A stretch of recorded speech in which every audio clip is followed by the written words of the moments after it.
আইনে অ্যামেন্ডমেন্ট ও নির্বাচন সংশ্লিষ্ট আরপিও আইন চূড়ান্তভাবে পাশ হয়েছে। আর দুর্নীতি দমন কমিশন আইন, জুলাই স্মৃতি জাদুঘর আইন ও সুপ্রিম কোর্ট সচিবালয় আইনের ব্যাপারে নীতিগত অনুমোদন করা হয়েছে বলে জানিয়েছেন আইন উপদেষ্টা আসিফ নজরুল। রাজধানীর ফরেন সার্ভিস একাডেমির মিলনায়তনে ব্রিফিংয়ে এসব তথ্য জানান তিনি। আসিফ নজরুল বলেন, নির্বাচনী প্রার্থীদের সমস্ত বিবরণ নির্বাচন কমিশনে দিতে হবে ও তা ওয়েবসাইটে প্রকাশ করবে কমিশন।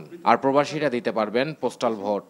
নির্বাচনে যারা প্রার্থী থাকবেন ওনাদের দেশি সোর্সে, বিদেশি সোর্সে ইনকাম, সম্পত্তি সমস্ত কিছুর বিবরণ নির্বাচন কমিশনকে দিতে হবে এবং এটা আমরা ওয়েবসাইটে পাবলিক করে দিব, সবাই জানবে। এখন শুধুমাত্র যে সমস্ত সংসদীয় এলাকাতে একজন প্রার্থী থাকবে শুধুমাত্র সেখানে না ভোট হবে। একজন প্রার্থী, আমরা চাই না বিনা প্রতিদ্বন্দ্বিতায় কেউ ইলেক্টেড হয়ে যাক। আপনাদের জন্য সুযোগ থাকে বলার যে না তোমার আমরা চাই না।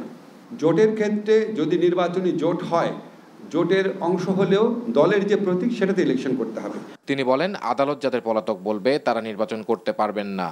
পলাতক হচ্ছে আদালত যখন পলাতক ঘোষণা করে। আপনি আদালত যেদিন আপনাকে আসতে বলছে সেদিন যখন আপনি আসছেন না, তারপর পত্রিকাতে একটা বিজ্ঞাপন দিল, তারপর আপনি আসছেন না, আদালত আপনাকে পলাতক ঘোষণা করবে। সেটা বিচার চলাকালীন সময়ই পলাতক হয়। পলাতক ব্যক্তি যারা থাকবে বিভিন্ন মামলাতে পলাতক ব্যক্তিরা ইলেকশন করতে পারবে না, সেটা ইনক্লুড করা হয়েছে। এদিকে একই ব্রিফিংয়ে প্রধান উপদেষ্টার প্রেস সচিব বলেন, নির্বাচনে বডি ক্যামেরা ও ড্রোনের ব্যবহার নিয়েও ভাবছে সরকার। পুলিশকে বডি ক্যাম দেওয়ার চিন্তা ভাবনা হচ্ছে। Iftekhar Reza, NTV news, Dhaka.